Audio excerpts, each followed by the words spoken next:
हजारीबाग की पूर्व मेयर अंजलि भाजपा छोड़ झामुमो में हुई शामिल। पूर्व उपाध्यक्ष ने थामा कांग्रेस का हाथ। हजारीबाग नगर निगम के पूर्व महापौर और चर्चित भाजपा नेत्री अंजलि कुमारी ने मंगलवार को झारखंड मुक्ति मोर्चा की सदस्यता ग्रहण की। मुख्यमंत्री आवास में मुख्यमंत्री हेमंत सोरेन की उपस्थिति में अंजलि कुमारी ने झामुमो की सदस्यता ली। अंजलि कुमारी ने कहा कि भाजपा में झारखंडियों की कोई अहमियत नहीं है। अब छत्तीसगढ़, उड़ीसा, बिहार और यूपी के लोग भाजपा चला रहे हैं। ये लोग स्थानीय झारखंडी कार्यकर्ताओं को गुलाम समझते हैं और उनकी अनदेखा कर रहे हैं। उन्होंने बताया कि इसका प्रत्यक्ष प्रमाण इस बार के टिकट बंटवारे में देखने को मिला, जिसमें समर्पित कार्यकर्ताओं की अनदेखी की गई। अंजलि कुमार ने कहा कि भाई साहब कल्चर के कारण झारखंड भाजपा की नैया डूब रही है। विधानसभा चुनाव में हिंसा करने वाले पर खैर नहीं, लगेगा सीसीए। चुनाव के दौरान गड़बड़ी करने वाले लोगों को आने वाले समय में सीसीए का सामना करना पड़ेगा। इसके लिए जिला पुलिस ने हर थाने को निर्देश दिया है कि वे अपने इलाके में वैसे लोगों के बारे में जानकारी ले जो गड़बड़ी कर सकते हैं। ऐसे लोगों पर शिकंजा कसने की जरूरत है। चुनाव के दौरान किसी भी तरह की गड़बड़ी या किसी के द्वारा हिंसा की जाती है तो सीसीए के तहत कार्रवाई की जाएगी। इसके अलावा नामांकन से लेकर मतगणना तक के बीच में यदि कोई आपराधिक घटनाओं को अंजाम देता है तो भी पुलिस कार्रवाई कर सकती है। झारखंड में 3 सीटों पर आईएनडीआई ब्लॉक में सहमति नहीं। आरजेडी, कांग्रेस, सीपीआई के कैंडिडेट्स आपस में ही लड़ेंगे। 14 सीटों पर त्रिकोणीय मुकाबला। 2 चरणों में होने वाले झारखंड विधानसभा चुनाव के नामांकन की प्रक्रिया 29 अक्टूबर को खत्म हो गई। भाजपा के नेतृत्व वाले एनडीए गठबंधन ने सीटों का बंटवारा आसानी से कर लिया। झामुमो के नेतृत्व वाले आईएनडीआई ब्लॉक में अंतिम समय तक सीटों का मामला नहीं सुलझा है। 3 सीटों बिश्रामपुर, छतरपुर और धनवार में आईएनडीआई के घटक दल आपस में ही लड़ते दिख रहे हैं। आईएनडीआई ब्लॉक में झामुमो 43, कांग्रेस 30, लालू यादव की राजद ने 6 सीटों पर उम्मीदवार उतारे हैं। 3 सीटों बगोदर, सिंदरी और निरसा में भाकपा माले के कैंडिडेट्स को सपोर्ट किया है, जबकि भाकपा माले ने धनवार सीट से अपने प्रत्याशी को वापस नहीं लेने का ऐलान कर दिया है। झारखंड में 4 नवंबर को पीएम मोदी की पहली रैली। चाईबासा गढ़वा में जनसभा को करेंगे संबोधित। एक दिन पहले अमित शाह भी गरजेंगे। झारखंड विधानसभा चुनाव का प्रचार अब जोर पकड़ रहा है। प्रधानमंत्री नरेंद्र मोदी चाईबासा से 4 नवंबर को अपने चुनाव प्रचार अभियान की शुरुआत करेंगे। इसकी पुष्टि असम के सीएम बीजेपी के सह प्रभारी हेमंत बिस्वा शर्मा ने बुधवार को की। उन्होंने बताया, प्रधानमंत्री मोदी 4 नवंबर को चाईबासा आएंगे। हमारी टीम बहुत मजबूत स्थिति में है। हम अच्छे से लड़ेंगे। इस बार चाईबासा की सभी सीटें जीतने की कोशिश करेंगे। झारखंड के लिए सीएम चेहरे पर उन्होंने कहा, हमने एनडीए की ओर से सीएम चेहरे का फैसला नहीं किया है। हमारा लक्ष्य एक अच्छा सीएम चुनना होगा। भाजपा विरोधी गठबंधन में छोटे दल दरकिनार, झामुमो कांग्रेस रहे हावी। झारखंड विधानसभा चुनाव में भाजपा विरोधी गठबंधन में लालू प्रसाद यादव की राजद और वाम दल भाकपा माले एक हद तक दरकिनार कर दिए गए हैं। गठबंधन में झारखंड मुक्ति मोर्चा और कांग्रेस ने अपनी सीटें आपस में मिलाकर बांट ली है। इसे लेकर तकरार की भी नौबत आई है। पहले लगा कि मामला सुलझ जाएगा, लेकिन अब नौबत 3 सीटों पर आपस में संघर्ष की है। कुछ सीटों पर गठबंधन में शामिल दलों द्वारा अपना प्रत्याशी उतार देने के कारण ये चुनाव मैदान में एक दूसरे के आमने सामने होंगे। गठबंधन में इसे दोस्ताना संघर्ष का नाम दिया जा रहा है। ऐसी स्थिति पलामू प्रमंडल की 2 सीटों पर राजद के साथ उत्पन्न हुई है। बिहार से सटे होने और जातीय समीकरण पक्ष में रहने के कारण विश्रामपुर और छतरपुर सीट पर राजद ने प्रत्याशी दिए थे। अप्रत्याशित तौर पर कांग्रेस ने भी यहां से प्रत्याशी घोषित कर दिए हैं। ऐसे में इन दोनों सीटों पर राजद की कांग्रेस से भिड़ंत होगी। घुसपैठिए नाराज ना हो जाए, इरफान अंसारी पर क्यों नहीं लिया सीएम सोरेन ने एक्शन, हिमंता का बड़ा आरोप। बीते दिनों झारखंड सरकार में मंत्री इरफान अंसारी पर बड़ा आरोप लगा था। भाजपा नेता सीता सोरेन पर अभद्र टिप्पणी करने के आरोप लगने के बाद से बीजेपी उन पर एक्शन लेने की मांग कर रही है। अब इस मामले में असम के मुख्यमंत्री और झारखंड चुनाव में भाजपा प्रभारी हिमंता बिस्वा शर्मा की भी एंट्री हो गई है। हिमंता ने जेएमएम के नेतृत्व वाली झारखंड सरकार पर जमकर निशाना साधा है। गुरुवार को जेएमएम के नेतृत्व वाली झारखंड सरकार पर निशाना साधते हुए शर्मा ने कहा कि सरकार ने इरफान अंसारी पर एक्शन नहीं लिया क्योंकि वो घुसपैठियों को नाराज नहीं करना चाहती है। झारखंड की बहरागोड़ा विधानसभा क्षेत्र में एक महिला सम्मान सम्मेलन में लोगों को संबोधित करने के दौरान यह बात कही। शर्मा ने कहा कि हाल ही में कांग्रेस के एक मंत्री ने हेमंत सोरेन की भाभी सीता सोरेन के खिलाफ एक आपत्तिजनक बयान दिया, लेकिन सरकार ने अब तक कोई एक्शन नहीं लिया क्योंकि वो घुसपैठियों को नाराज नहीं करना चाहते हैं। बालीगुमा में घर का ताला तोड़कर 2 लाख की चोरी। एमजीएम थाना क्षेत्र के बालीगुमा साई निवास फ्लैट नंबर 103 निवासी टाटा स्टील फाउंडेशन के एग्रीकल्चर मैनेजर प्रदीप कुमार के घर में 2 लाख की चोरी हो गई। घटना 25 अक्टूबर की है। इस मामले में एमजीएम थाने में प्राथमिकी दर्ज की गई है। मकान मालिक प्रदीप कुमार ने बताया कि उनके घर के दरवाजे की कुंडी को काटकर चोरी की घटना को अंजाम दिया गया। इस दौरान करीब 80,000 के गहनों की चोरी हो गई। उन्होंने बताया कि पत्नी व बच्चे दुर्गा पूजा में गाँव गए थे। 25 अक्टूबर की सुबह फ्लैट बंद कर प्रदीप कुमार ड्यूटी पर गए थे। शाम को लौटे तो दरवाजा की कुंडी कटी थी। फिलहाल प्राथमिकी दर्ज करने के बाद पुलिस जांच कर रही है। चोरी में आसपास में नशे में घूमने वाले युवकों पर शक है। सीसीटीवी की पुलिस जांच करा रही है। बागबेड़ा लाल बिल्डिंग में चला रेलवे का बुलडोजर, दर्जनों दुकानें ध्वस्त।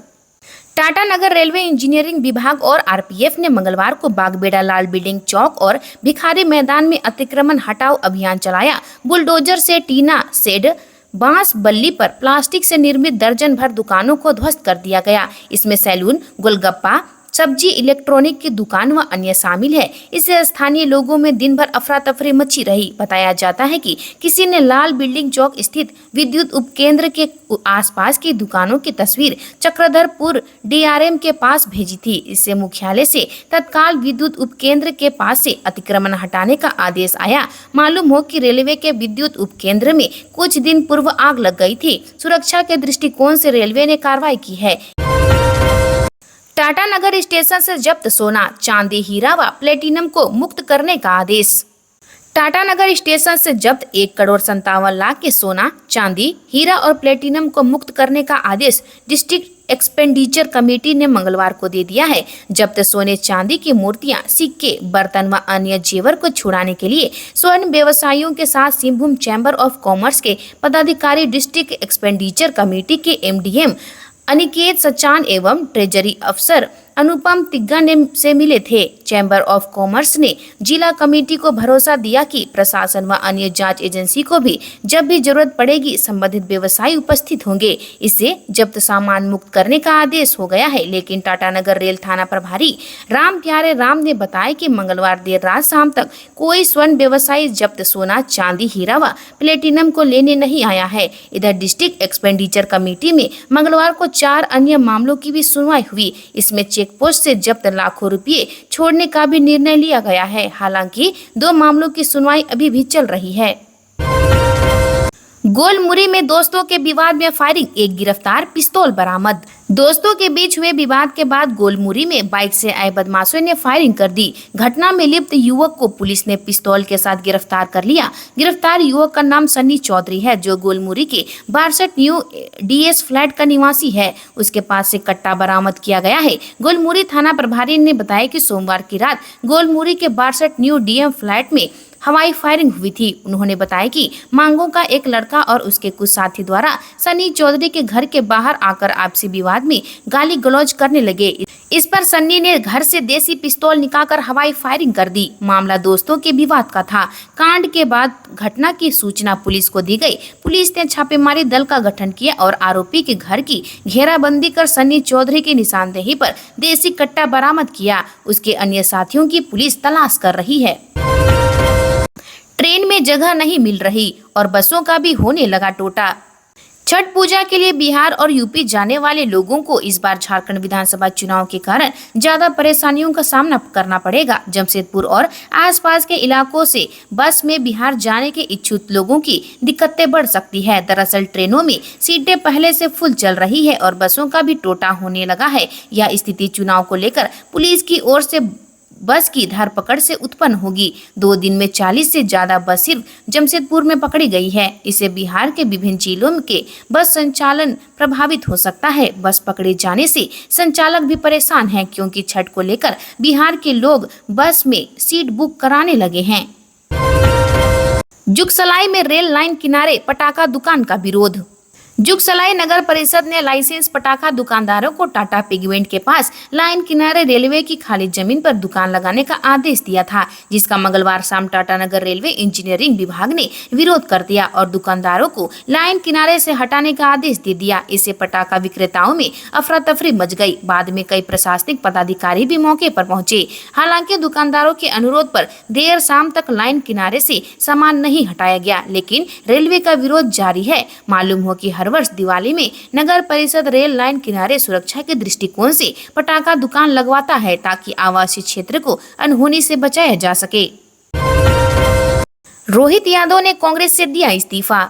बाघमारा से निर्दलीय नामांकन करने वाले रोहित यादव ने कांग्रेस पार्टी से इस्तीफा दे दिया है। 7 महीना पहले तामझाम के साथ राजद से कांग्रेस में आने वाले रोहित यादव बाघमारा से कांग्रेस के टिकट पर चुनाव लड़ना चाहते थे। कांग्रेस ने बाघमारा से जलेश्वर महतो को टिकट दिया। टिकट नहीं मिलने से नाराज रोहित ने कांग्रेस पार्टी छोड़ दी। उन्होंने बुधवार को कांग्रेस जिला अध्यक्ष संतोष जी को अपना इस्तीफा भेज दिया है। जिला अध्यक्ष ने बताया कि रोहित यादव का इस्तीफा स्वीकार कर लिया गया है।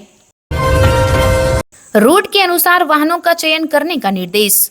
विधानसभा चुनाव में डिस्पैच सेंटर से मतदान केंद्र तक तथा मतदान के बाद पोलिंग पार्टियों को स्ट्रांग रूम तक लाने के लिए रूट के आधार पर वाहनों का निर्धारण होगा। बुधवार को हुई बैठक में यह निर्णय लिया गया। यह तय हुआ कि विधानसभावार वाहनों का रूट निर्धारण किया जाए। ईवीएम, पोलिंग पदाधिकारी सहित चुनाव सामग्री को सुगमता से स्ट्रांग रूम तक लाने के उपाय पर चर्चा की गई। नगर आयुक्त ने सभी प्रखंड विकास पदाधिकारियों को रूट का आकलन कर रूट चार्ट तैयार करने, रूट के अनुसार वाहनों का चयन करने, निर्धारित रूट का भौतिक सत्यापन कर लेने का निर्देश दिया। साहिबगंज मंडल कारा में 2 घंटे तक चला सर्च ऑपरेशन, चाकू खैनी मिला। मंडल कारा में डीसी हेमंत सती के नेतृत्व में पुलिस व प्रशासन की टीम ने बुधवार की सुबह छापेमारी की। जेल के एक वार्ड को खंगाला गया। जेल के पुस्तकालय में से सब्जी काटने वाला चाकू, बंदी वार्ड से खैनी आदि बरामद होने के अलावा और कहीं से कोई आपत्तिजनक सामान नहीं मिला। छापेमारी में नगर व जीरवाबाड़ी थाना पुलिस शामिल थे। छापेमारी अभियान करीब 2 घंटे तक चला। जानकारी के मुताबिक पुलिस व प्रशासन पदाधिकारियों की टीम छापेमारी के लिए सुबह करीब 7:30 बजे ही मंडल कारा पहुंच चुकी थी। जेल गेट पर आवश्यक औपचारिकताएं पूरी करने के बाद अंदर दाखिल होकर सर्च ऑपरेशन शुरू किया। जेल के सभी 8 वार्डों को खंगाला गया। जेल वार्ड व सेल में बंदियों के सामान आदि की भी जाँच की गई। जेल परिसर को भी बारीकी से देखा गया। डीसी ने बताया कि जेल में तलाशी के दौरान सब्जी काटने वाला चाकू व खैनी के अलावा कोई आपत्तिजनक सामान बरामद नहीं हुआ है। आधा दर्जन जुआ अड्डा पर पुलिस का छापा, 11 जुआरियों पर कार्रवाई।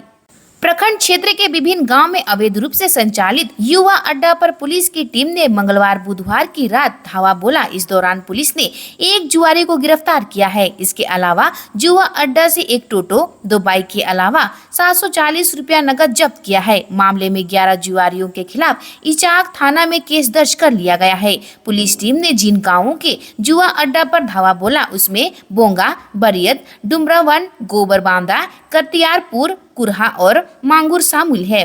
थाना प्रभारी संतोष कुमार ने बताया कि बरियत जुआ अड्डा से 1 जुआरी को जुआ खेलते दबोचा गया, जबकि अन्य भाग निकले। बताया कि बरियत जुआ अड्डा से 1 टोटो, 2 बाइक, ताश के पत्ती के अलावा बीड़ी, सिगरेट, तिरंगा, गुटखा आदि खाने के सामान पुलिस को हाथ लगे हैं। उन्होंने बताया कि जुआ खेलने के आरोप में 11 जुआरियों के खिलाफ इचाक थाना में नामजद प्राथमिकी दर्ज की गई है। मुख्यालय डीएसपी ने सुदूरवर्ती बूथों का किया निरीक्षण। मुख्यालय डीएसपी अमित कुमार ने बुधवार को कटक मसांडी प्रखंड के सुदूरवर्ती क्षेत्रों में अवस्थित बूथों का जायजा लिया। चुनाव के पूर्व उन्होंने दर्जनों बूथों पर व्याप्त सुविधा संसाधनों को देखने के उद्देश्य से दौरा किया। इस दौरान उन्होंने कई गाँव के बूथों को देख परखा और बूथ पर पानी, बिजली, शौचालय, रास्ते, रैंप के साथ चार्जिंग पॉइंट दुरुस्त करने का निर्देश संबंधित अधिकारी को दिया। उन्होंने बूथों पर बुनियादी सुविधा संसाधनों की बहाली सुनिश्चित करने को कहा।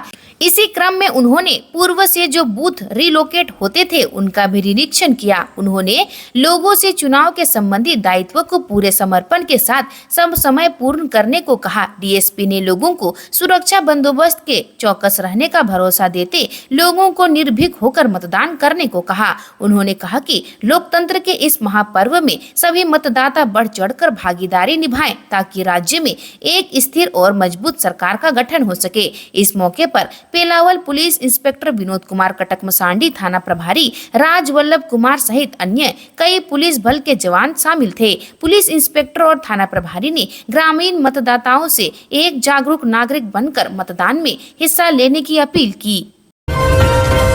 कब्र के रंग रोगन और साफ सफाई में जुटे लोग। 2 नवंबर को ऑल सोल डे को लेकर प्रखंड के ईसाई समुदाय के लोगों ने कब्रिस्तानों में साफ सफाई की तैयारी शुरू कर दी। अंबा टोली, गुड़ टोली, बरटोली, विश्रामपुर, गोठ गांव, साले, रेंगाई, कुरुद, कूरो कला, चंपा कुरुद के कब्रिस्तान समेत अन्य कब्रिस्तानों में भी तैयारी जोरों पर है। रंग रोगन का काम शुरू हो गया है। कब्रों की साफ सफाई और खराब पड़े कब्रों को मरम्मत किया जा रहा है। कब्र पर लगे क्रूज की रंगाई की भी जा रही है। गौरतलब हो कि रोमन कैथोलिक एवं जर्मन चर्च के मसीही विश्वासी अपने मृत प्रियजनों की याद में यह पर्व मनाते हैं। इस दिन कब्रिस्तान में मिट्टी को समर्पित हो चुके अपने पूर्वज, सगे परिजनों को याद किया जाता है। यह उनकी भावना और अपनों से घनिष्ठता को दर्शाता है। इसी क्रम में कब्र पर फूल चढ़ाए जाते हैं। पुरोहितों की ओर से धार्मिक अनुष्ठान के बाद मोमबत्तियां भी जलाई जाती है। कब्र पर्व के पूर्व ईसाई समुदाय के लोग संतों का पर्व मनाते हैं। दीपावली को लेकर बढ़ी मिट्टी के दियों की मांग। दीपावली को लेकर मिट्टी के दियों की मांग बढ़ गई है। इस बारे में दियों के कारोबार ईश्वरी प्रजापति, श्याम सुंदर प्रजापति, द्वारिका प्रजापति, राजेश राजमुनि, रामविलास आदि ने बताया कि बाजार में इस वर्ष रंग बिरंगी चाइनीज झालरों के अधिक मात्रा में उपलब्ध के कारण मिट्टी के दियों की बिक्री को लेकर मन में संशय था, जिस कारण कम बिक्री होने के अंदेशे से वे सीमित मात्रा में दीप बनाए थे। पर दीपावली के सामने आते ही अचानक दियों की मांग बढ़ गई। यही वजह है कि खुले बाजार में मिट्टी के दिए पर्याप्त मात्रा में उपलब्ध नहीं होने के कारण दियों की खरीदारी करने लोग कुम्हारों के घर तक पहुंच रहे हैं। वहीं कारोबारियों ने आकार के अनुसार 100 रुपये से 500 रुपये प्रति सैकड़ा की दर से मिट्टी के दिए बेचे जाने की बात बताई। नतीजतन मिट्टी के दियों की मांग बढ़ने से कारोबारी काफी खुश है। 60 लाख रुपयों के लिए बालंगीर में हुई जावेद व पलक की हत्या। बालंगीर पुलिस ने डबल मर्डर केस में रांची ग्रामीण हजारीबाग व संबलपुर पुलिस की मदद से गिरफ्तार आशुतोष गौतम उर्फ बबलू किलो, कौशल बिहारी उर्फ कौशल साव, गौरव कुमार, राजेंद्र शेख, चंदन कुमार, विशाल कुमार, बादल कुमार, राजीव गौतम को न्यायिक हिरासत में जेल भेज दिया है। उड़ीसा बालंगीर के कुंतला थाना में आईजी हिमांशु लाल के साथ एसपी बालंगीर ऋषिकेश खिलाड़ी ने यह जानकारी दी है। एसपी ने कहा कि 24 अक्टूबर को डंडा मुंडा जंगल से हत्या कर फेंके गए 2 अज्ञात शव की पहचान चुनौती थी, जिसे artificial intelligence, face detection system, cyber cell व सीसीटीवी कंट्रोल रूम की मदद से साइंटिफिक तरीके से सुलझाया गया। एसआईटी गठित कर झारखंड, उड़ीसा के अलग अलग हिस्सों में छापेमारी की गई। आज के लिए इतना ही। मिलते हैं अन्य नए खबरों के साथ में। धन्यवाद।